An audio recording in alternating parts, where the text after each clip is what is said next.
Hi Gemini, welcome in this is your reading. Be open-minded po, hindi po halos lahat makaka-resonate. Kaya piliin nyo na lamang and thank you nga po pala sa mga nag-subscribe. Lalo-lalo na po sa mga bumabalik. Marami pong salamat. Ayan. Start na tayo. Give me the message for Gemini. Excuse me po.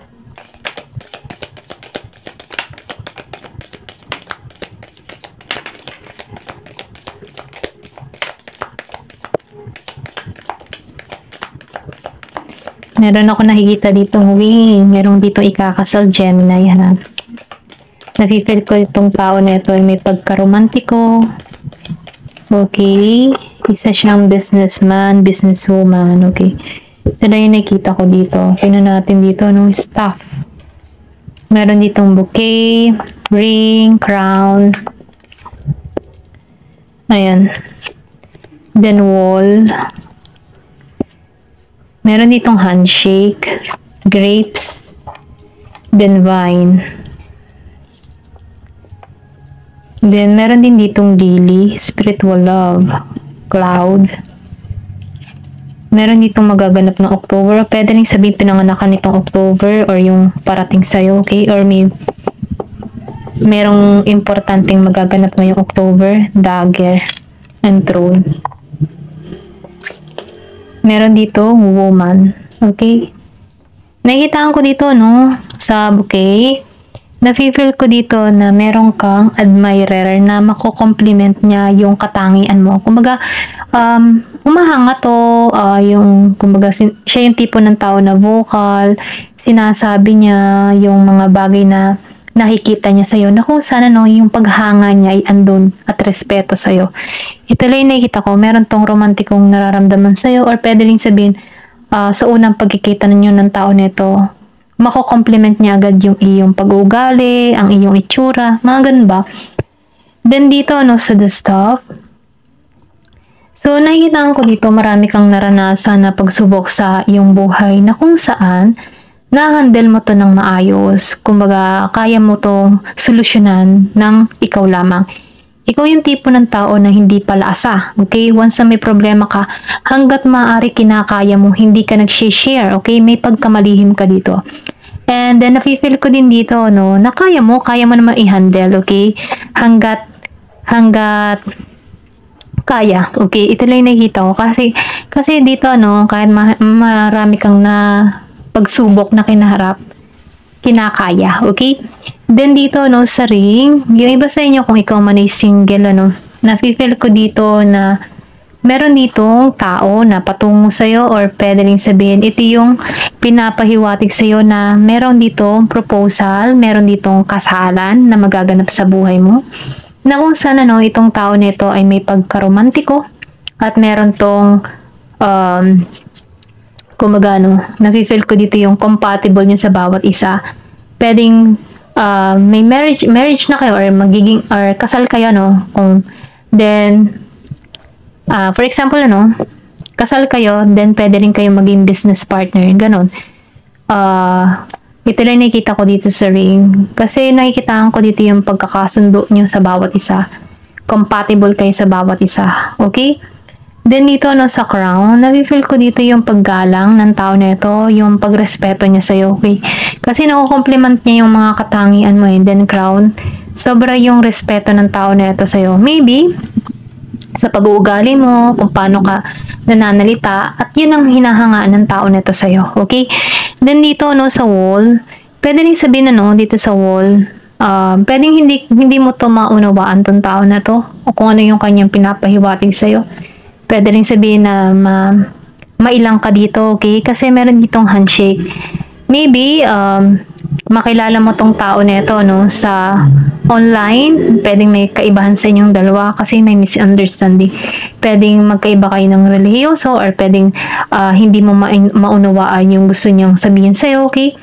Meron ditong hadlang sa connection na to kung bakit may misunderstanding kayo sa una. Pero ganun pa man, nafe-feel ko dito na yung pagkikita ninyo ay napaka-importante Then, nakikitaan ko rin dito, no, meron kasi ditong the world and moon. So, meron din ditong the sun. So, nakikitaan ko dito, no, merong kaibahan. Pwedeng nasa ibang bansa kayo or siya. Or pwede rin sabihin ibang lahi to, okay? Kung bakit hindi kayo nagkaunawan sa umpisa. Pwede rin sa kultura. Ayan, ito lang yung nakikita ko. Then, dito, no, sa grave. So, nafe-feel ko dito, no, sinasabihan ka dito na kung ikaw man ay masyado ng focus sa trabaho, minsan mag-relax ka, minsan lumabas-labas ka, magsaya ka. Kasi pwedeng makilala mo tong tao nito eh, okay? Kung nasa ibang bansa ka, no, may magpakilala sa'yo dito. Or kung ikaw na may narito sa Pinas, makilala mo to online. Ito lang nakikita ko mga dating site or pwede rin sabihin na video call, mga ganun ba. Okay, ito lang yung nakikita ko. Pero ganun pa man binibigyan ka dito ng sign na kung saan i-enjoy mo yung buhay mo. Okay? Then dito sa Vine,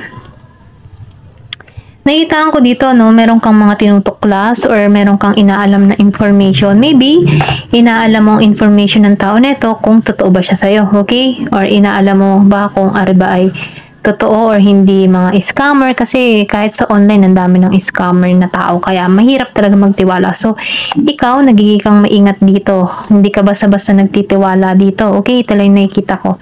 Pero ganun pa man yung pagiging mong masaliksik or inaalam mo yung information ng tao nito, ito yung mga katulong para sa iyo para hindi ka din magoyo or maloko. Okay? Then dito sa throne, kasi alam mo yung authority mo eh. Kumbaga ikaw yung tipo ng tao na may authority. Alam mo yung gusto mo. Okay, ayaw mo ng lokohan, ayaw mo ng gaguhan. Ito na yung nafe-feel ko dito sa throne. Kasi alam mo yung iyong alam mo yung hangganan mo dito sa throne.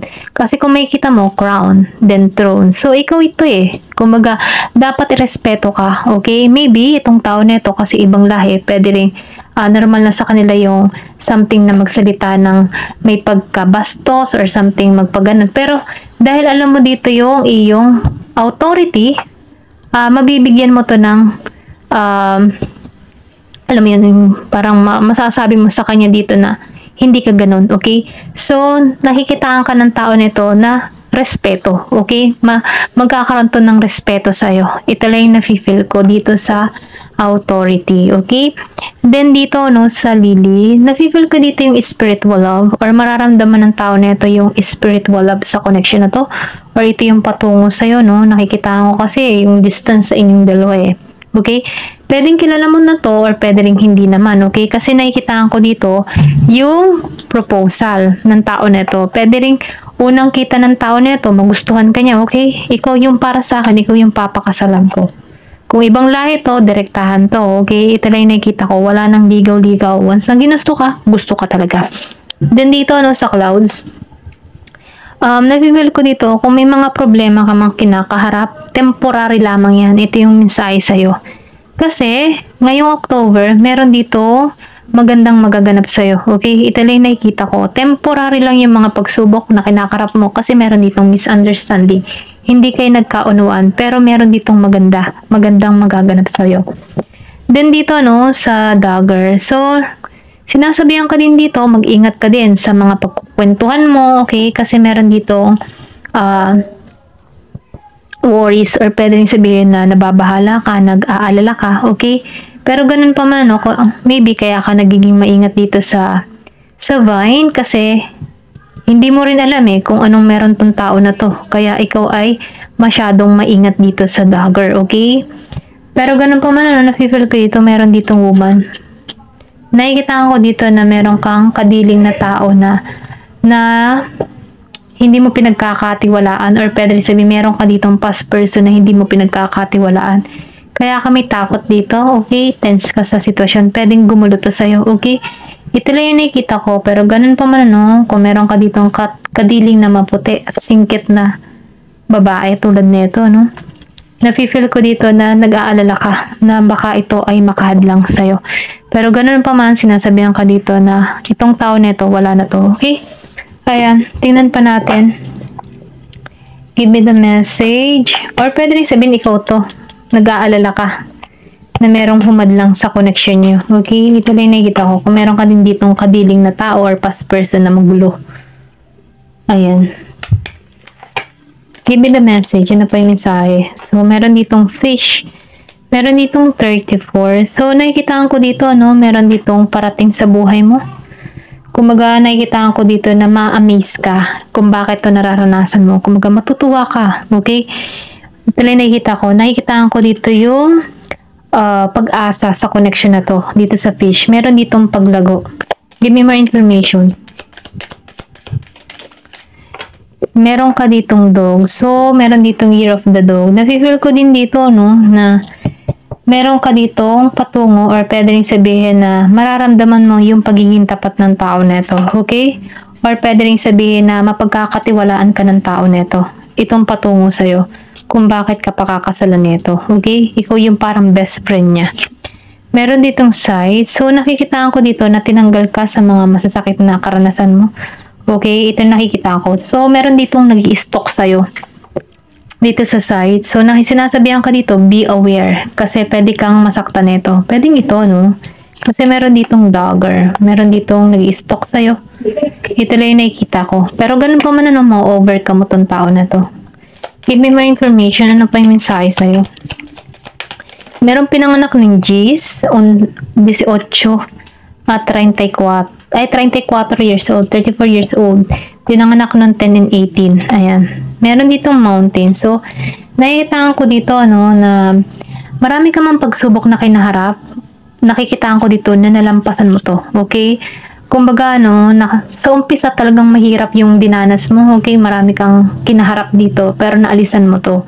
Then, nakikitaan ko dito yung mga obstacle na nangyari or naranasan mo ay nalampasan mo, naalisan mo to dahil dito, ano, nagiging kang matapang at nagkakaroon ka ng panibagong perspective na kung saan bakit ka nagiging matibay sa panahon ngayon. Give me more information. Ano pa yung mensahe sa'yo? Meron dito tower. So, nakikita ko dito yung success. So, may facts. Meron pa rin na subaybay sa'yo, meron nagmamatsyag sa'yo, pwedeng past person mo to, no? Or pwede rin sabihin meron taong ini sa'yo, okay? Na kung saan, ano, itong tao na ito ay hindi totoo. Pwedeng may kaibigan ka dito nag-trader sa'yo. Na kung saan nakasubaybay sa'yo. Okay, ito lang nakikita ko. Meron din mga tao na gusto kang dayain, lokohin, pero pag-ingatan mo, no, huwag ka basta-basta magtiwala. Okay, ito lang nakikita ko kasi may pagka-sneaky, may pagka-sneaky energy ang Pax, okay? Kumbaga, mukha siyang maamo, pero meron siyang ugaling hindi maganda. So, sinasabihan ka dito, be aware. Kung naloko ka na before, alam mo na kung ano ang galawan ng mga ganong klaseng tao, okay? Then, tower. So, sinasabihan ka dito, ano, sa tower, ground yourself, okay? Protektahan mo yung sarili mo. Huwag ka basta din magtiwala, okay? Kasi nakikitaan ko dito na meron ditong nag-trader sa'yo. So, sinasabihan ka dito, no, na yung kahinaan mo, ang gawin mong katatagan mo or kalakasan mo. Kasi alam ng mga tao na ito ang kahinaan mo. So, sinasabihan ka dito na tulungan mo yung sarili mo na mas aralin yung kahinaan mo para magitong mas matatag. Okay? Then, nafe-feel ko din dito, no, sa the tower. Mo-overcome mo to. Lahat ng mga problema kinaharap mo, mo-overcome mo to. Okay? Ito lang nakita ko. At ikaw ay tatayo dito na may kumpiyansa at may seguridad para sa'yo. Ayan. Ito lang yung nakikita ko. Secure ka. Okay? Grounded ka. Ayan. Hanggang dito na lamang po. Thank you for watching. Love and peace.